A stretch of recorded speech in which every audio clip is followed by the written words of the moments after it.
Hey there, thank you for clicking on my link to watch my video. This video is about how to read a surf forecast, which sounds incredibly boring. And if I were you, I probably wouldn't watch this video. But if you're here, um, it might be because as a scuba diver, one of the worst things for shore diving is surface swimming. And terrible surface swims, if I could pronounce that correctly, comes from poor planning and knowing when to go and when to not go. So I'm going to kind of direct your attention to what I use to plan my shore dives. Uh, and based off my experiences, what has led to good surface swims and bad surface swims just by using this website called surfforecast.com. So surfforecast.com is designed for surfers. So it has surfers in mind. So when you look through this website, what's good for surfers is bad for scuba divers. And so you don't want to read anything. If you read it positively, it's positively towards surfers, not necessarily towards divers.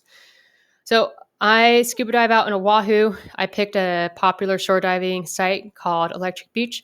I have selected the correct control station for collecting data for Electric Beach, which is the power plant.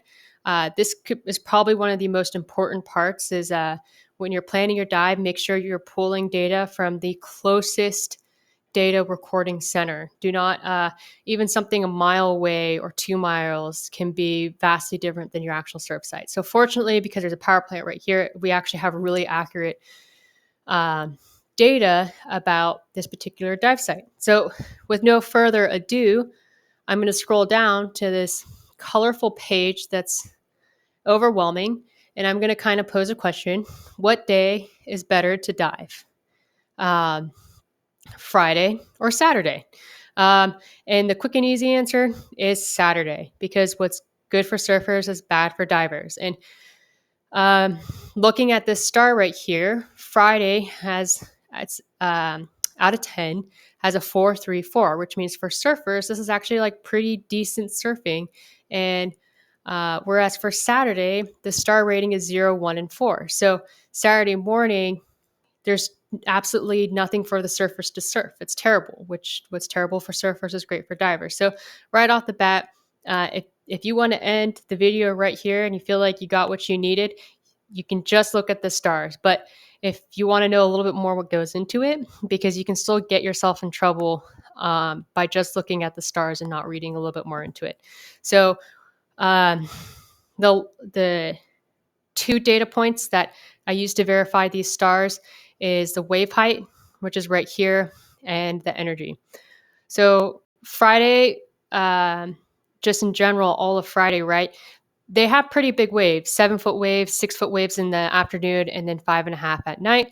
And then this arbitrary energy, which is in kilojoules, and it takes the wave height and the swell energy in the period, and it spits out this number that's in the thousands.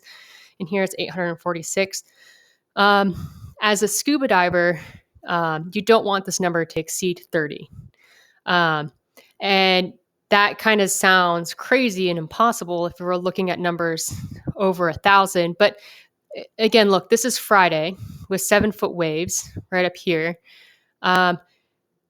So we would expect a lot of energy in the water. Whereas Saturday, right, again, what's good for surfers, bad for divers.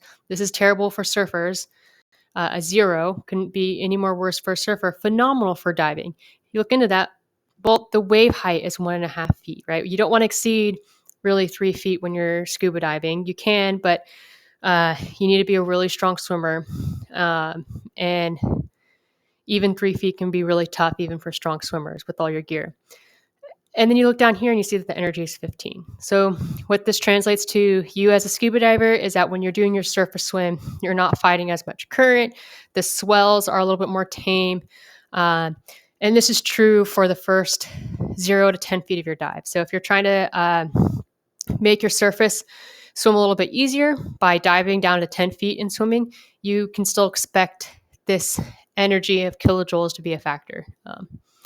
And especially for E-Beach, where the depth ranges from 10 to 30 feet, you really want to pay attention to this number. So just to kind of recap, Going back to the top, the website is surfforecast.com. Make sure you have the correct control station selected. When you get down to this page, what's good for surfers, so the higher the number is better for surfers, is bad for scuba divers. So you don't want to really exceed anything more than a 1.